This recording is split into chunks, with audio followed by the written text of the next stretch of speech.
Paliwanag ko ha. Oh, bakit importante? Alam mo, napakaganda. Napakaganda nung pagdideklara ni VP Sara ng kanyang kandidatura ngayon. Bakit? Bakit maganda 'yon? Oh, ipaliwanag natin. Hinaan natin yung background music para magkaintindihan tayo. Oo, kaya maganda yung na 'yon, yung pagdedeclare niya kasi wala namang pera si Inday Sara eh. And indication 'yan, mga bossing. Indikasyon 'yan na si Inday Sara hindi tatanggap ng anumang pera mula sa mga oligarko, mga campaign funders dito sa Pilipinas. Hindi siya tatanggap ng pera. Sigurado ako. Kaya niya dineklara na yan as early as now. Kasi lahat ng gagawin ni VP Sara ngayon as good as pangangampanya na yan.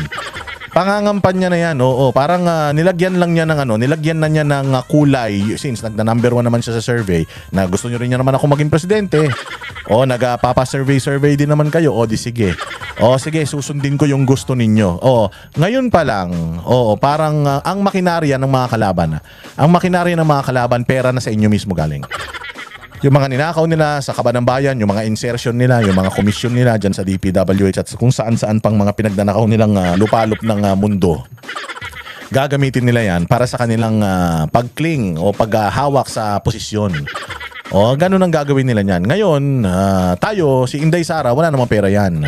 May pera sila, pero syempre, alam nyo naman, gumagastos din ang mga yan, punta ng Hague para yung kanilang ama ay masamahan doon. Pero alam ninyo mga bossing, hindi yan, ito'y maganda ito kasi nga, parang binibigyan ni VP Sara yung mga Pilipino ng mahabang panahon para ikampanya siya. Sino ba magkakampanya kay Inday Sara kundi tayong mga Pilipino?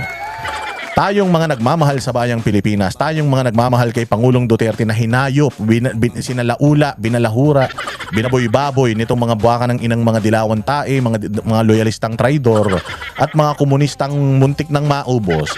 Oo, tayo ang mga ngampanya kay Inday Sara. Kaya nga alam mo, natutuwa ako sa aking Facebook.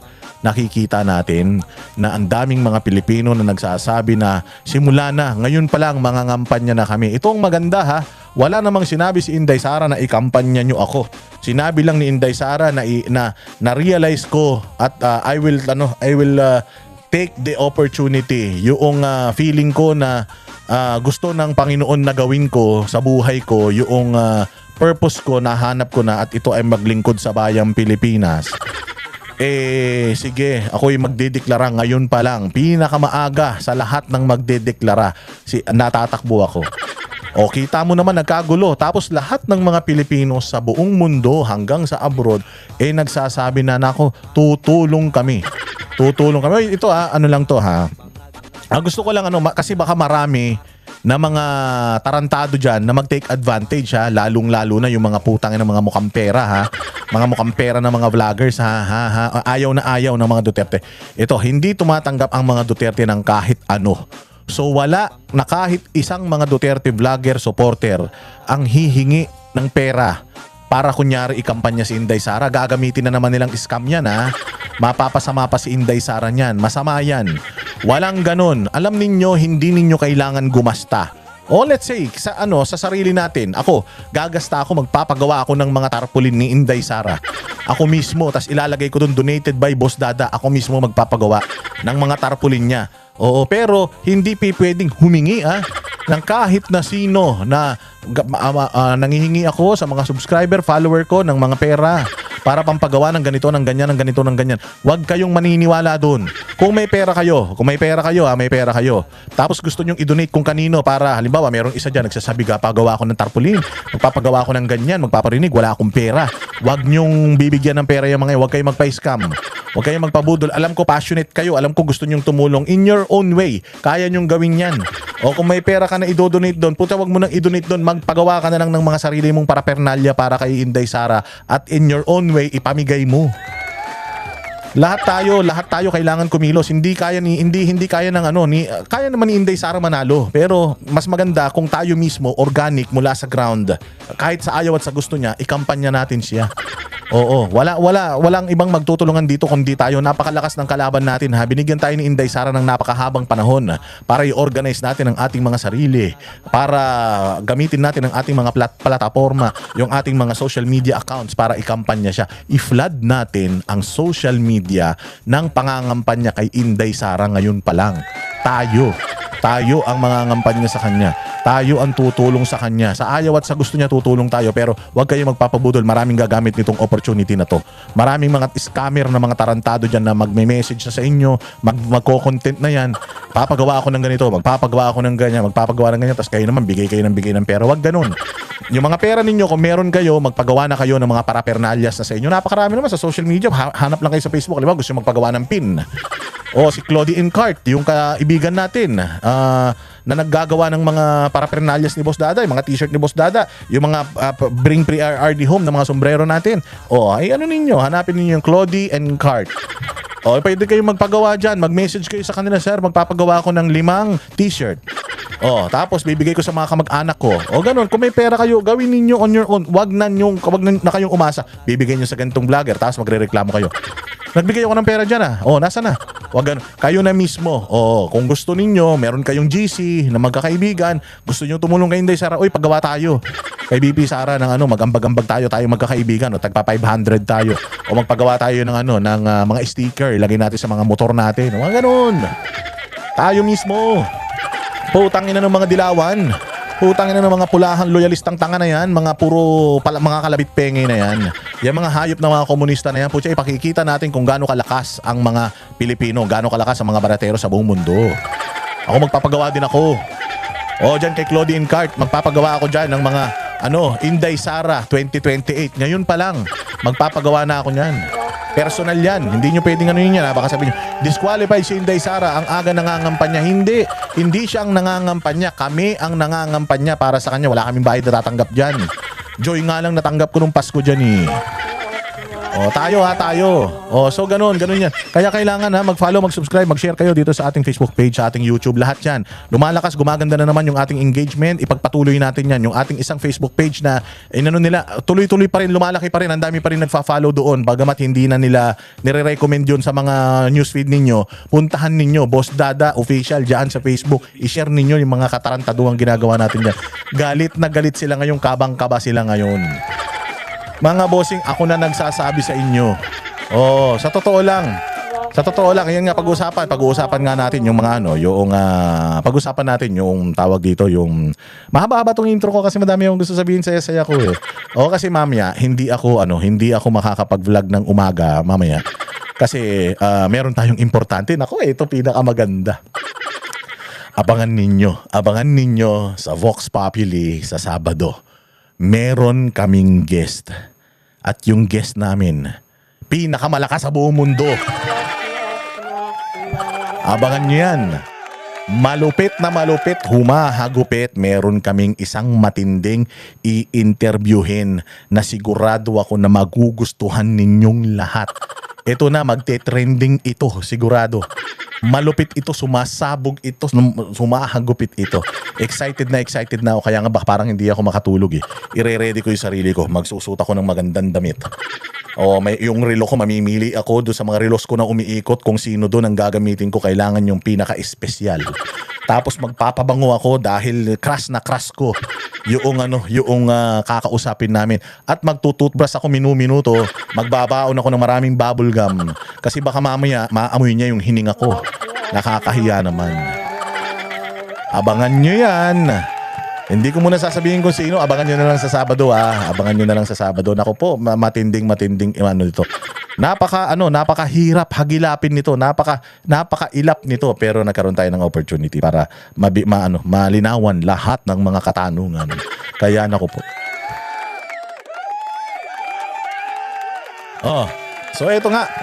Ito kasing mga maraming mga nagtatanong sa akin ni Boss D, ang aga nagdeklara ni Inday Sara. Oo, maaga talaga siya nagdeklara kasi nga gusto niya as early as now manginig ng mga punyeta. Kita mo, nanginig lahat. Nanginig yung mga dilawan. Nanginig yung mga putya. Magmi-meeting na yung mga tarantado. Nag-aaway-aaway na yung mga gago. Nag-aaway-aaway na. Mantakin mo si Jesus Palsis na tanga. Mantakin mo, nag-aaway-aaway na sila. Gagalit na sila kay Risa Ontiveros. Hoy, Risa Ontiveros, kapal ng mukha mo. Hindi ka pwedeng tumakbo. Ito, mga kandidato namin. Putyahin na yan. Si Bam Aquino, inaaway na ng lahat ng mga dilawan.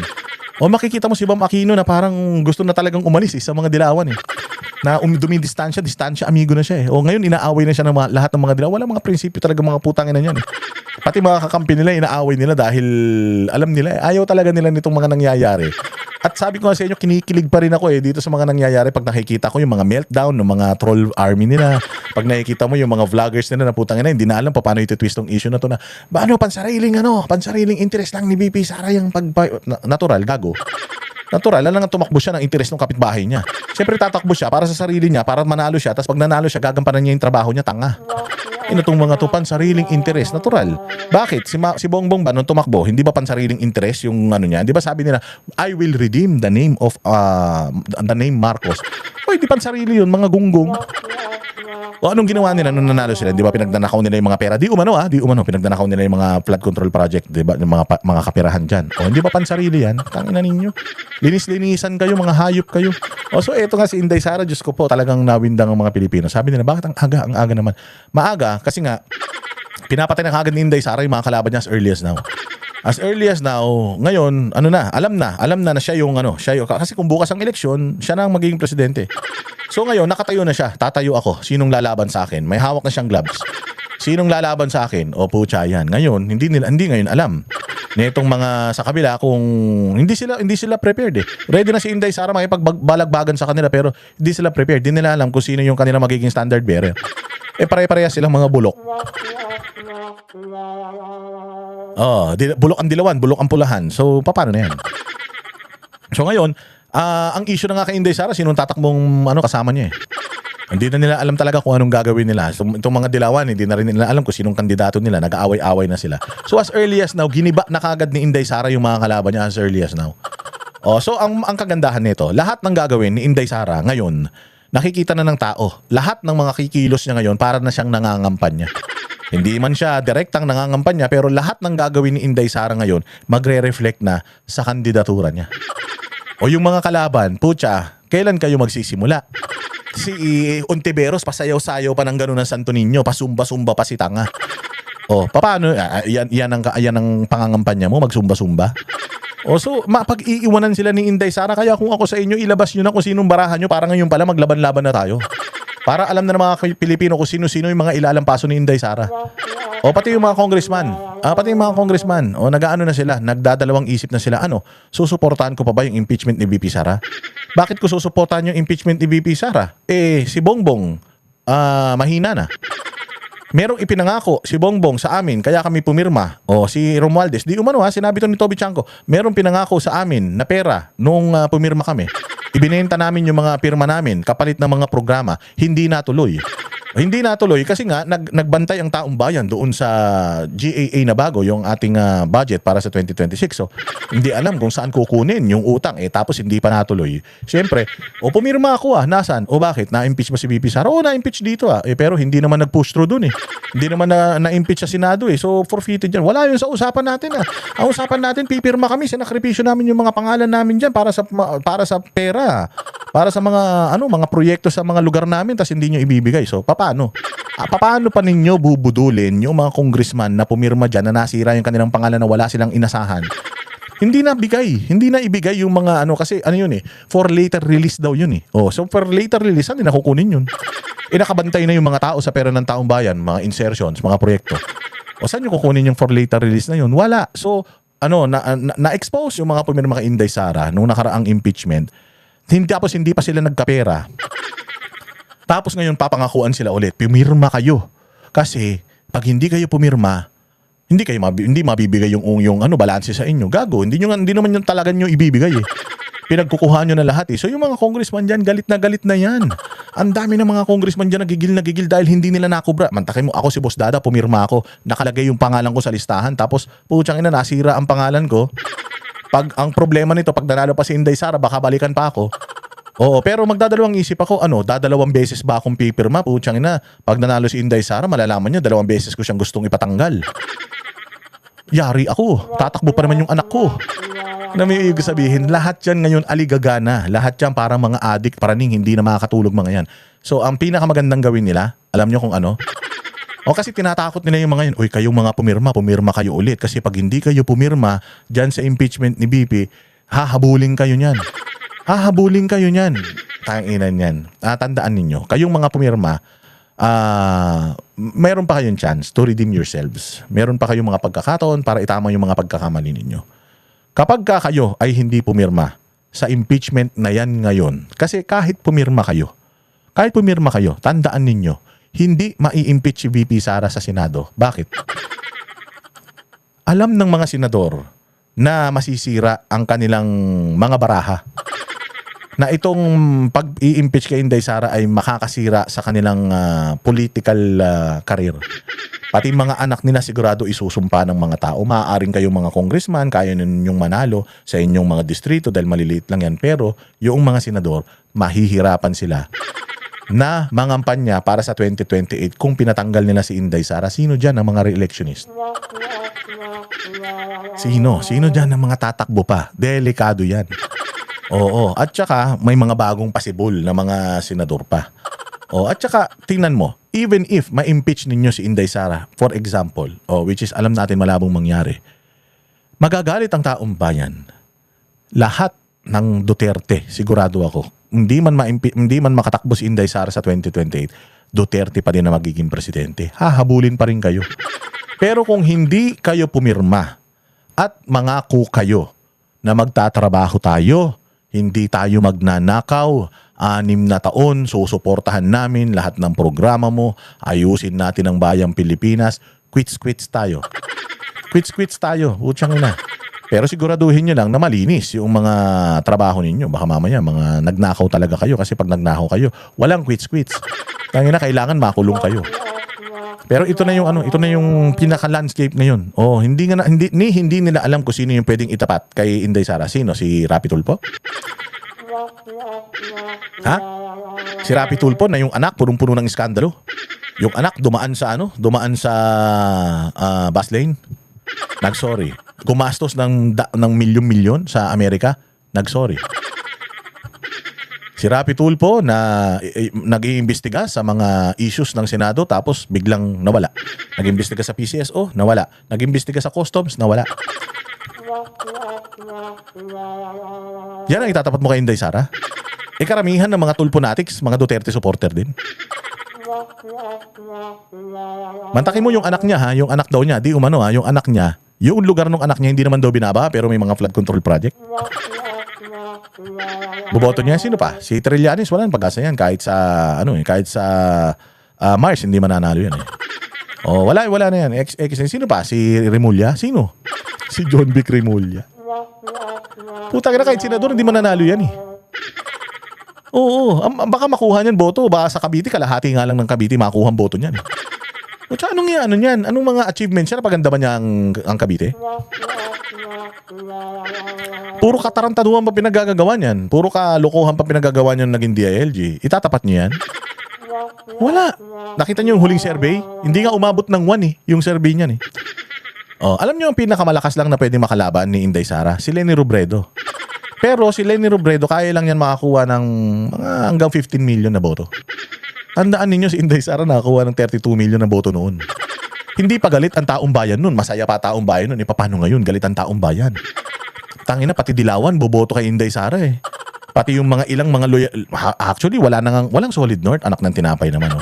Huwag na tayo maglokohan, walang Solid North. Si Chavit Singson ang may-ari ng Ilocos Sur. Puro Singson ng mga nandiyan dyan sa Ilocos Sur. Ilocos Sur, kahit nung panahon pa ni Marcos Sr., ang Ilocos Sur sa mga Singson na tsaka mga Crisologo. Nung nawala mga Crisologo sa mga Singson na yan, paano mananalo yung kandidato ni Bongbong dyan sa Ilocos Sur? Tinatarantado nyo si Chavit. Isa pa, sinong gago dyan sa Isabela? Sa Isabela, sa Cagayan Valley, sinong ulol ang boboto sa aso ni Bongbong Marcos? Ano na bang nagawa niya dyan sa Isabela? Bukod sa nilagay niya dyan lahat ng mga EDCA sites na kung mag-geran China at Pilipinas, puta, unang malulusaw ang Isabela. Tapos yung gobernador ng Isabela, yung buong may hawak ng Isabela, pinatatanggal pa nila. Natatandaan ninyo si Governor Mamba? Pinatatanggal nila. So paano niya makukuha yung boto ng Mountain Province? Sa Cordillera, anak ng tinapay yan. Sa Cordillera, ganun din. Sa Cordillera, wala na rin boboto kay Bongbong. Hindi nga niya nabisita yung mga binagyo nga ang Cordillera nun. Walang nagawa si Bongbong. Sila Respicio, si Respicio, taga Norte. Oh, paano? Paano wala nang solid North mga bossing? Wala na. Oh, ang Pampanga kay Gloria Arroyo 'yan. Ang Tarlac sa mga sa mga Aquino 'yan, pero majority ng mga nandiyan diyan, mga Duterte supporter na din. Sa Pangasinan. May mga bayan ng Pangasinan na si Mr. Baka yung sa PDP laban sa Duterte, si Lambino, taga Pangasinan 'yan. Dating dating gobernador yata yan ng Pangasinan, yung anak niyan. Paano nila makukuha yung mga boto diyan? Baka makuha nila lang na boto yung mga nandito sa Bulacan, dahil yung mga nasa Bulacan, ewan ko. Oo, yung gobernador diyan, pero tandaan ninyo, balimbing din yung mga yan, dating mga Duterte din yan. So wala na. Kasi Visayas, Mindanao, kay Inday Sara yan. Diyos ko po, kahit na sa inyo pa kamo Leyte. Sa inyo na Leyte, sige. Kunin niyo na yung boto ng Leyte. Pero yung mga bayan sa palibot ng sa buong Visayas, sa Mindanao, nako po, sigurado ako Inday Sara na yan. Baka yung mga dyan sa Negros, pwedeng sa Dilawan yan. Kasi ang Negros has always been Dilawan eh. Pero majority na yan, Cebu, yung Mindanao, lahat na yan kay Inday Sara. So paano? Wala kayong kapag-apag-asa mga bossing. Kaya nga sabi ko nga sa inyo, tulungan natin si Inday Sara, tayo. Kaya ngayon si Naga, sige sa Luzon, sa inyo na yung Naga. Pero tandaan nyo, galit sa inyo ang mga taga Bicol ha, kasi si Saldi ko ginagawa nyo tanga. Tapos si Chis Escudero, kinatarantado nyo pa. Yung mga taga Bicol yan. Naku po, mahihirapan talaga kayo. Maniwala kayo. Ngayon pa lang, kung ako ang nagpopondo sa mga tawag diyan sa mga kandidato, hindi na ako mapopondo diyan sa mga matatalo. So si Leni Robredo lang yung pinakamalakas. Sino pa? Si Rizal Tiberos, malabo na yan. Dilawan nga, ayaw siyang iboto eh. So wala. Walang kandidato. Anak ng tinapay yan. Nakakahiya kasi, tinan mo ha.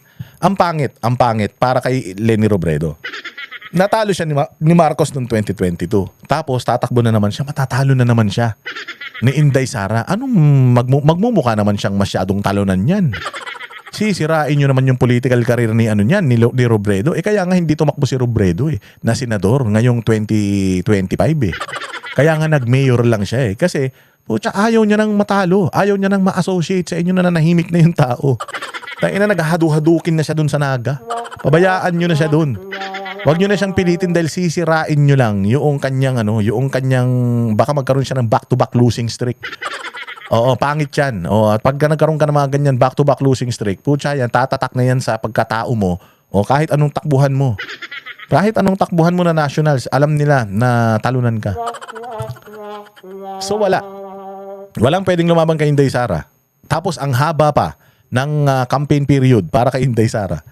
Kasi ang mga ngampanya sa kanya, buong Pilipinas, papaano na? Pati mga OFW. Sabihin lang ng mga OFW, hoy, hindi ako magpapadala ng pera sa inyo pagka hindi kayo bumoto kay Inday Sara. Yari na kayo. So, ang sasabihin nila, Comelec, baka yariin tayo ng Comelec. Hindi tayo mayayari ng Comelec kapag sobrang dami ng boto, overwhelming yung boto na ibibigay natin kay Inday Sara. Never nilang madadaya yan. Tinry nilang dayain si Pangulong Duterte, di nila nadaya. Malabong-malabo yan. Kaya hindi nila kayang i-manipulate yan kapag super duper dami ng mga tao na susuporta kay VP Sara. Kaya nga sabi ko, saya-saya ko. Kami ang boses ng masa, hindi natatakot. Katotohanan lang, di kami nalulunod. Walang bahid ng sismis, lahat ay totoo.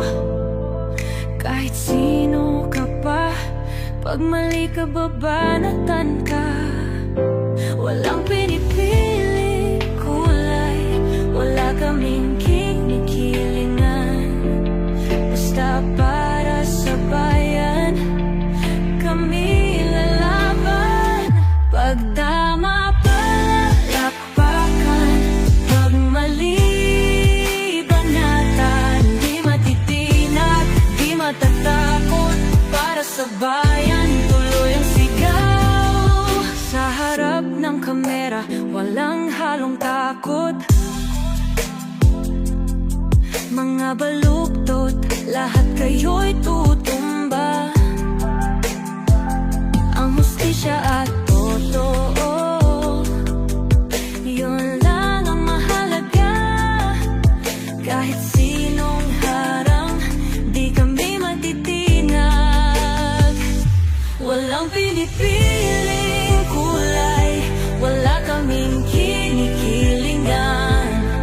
Basta para sa bayan, kami lalaban.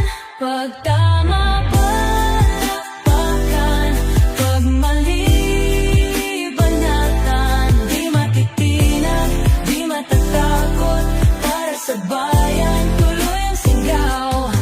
Kung nasa tama ka, ikaw ay aming kasama. Pero pag mali ka, handa ka na bang mabasag? Banateros kami, walang inuunan, dahil bayan muna bago ang sarili.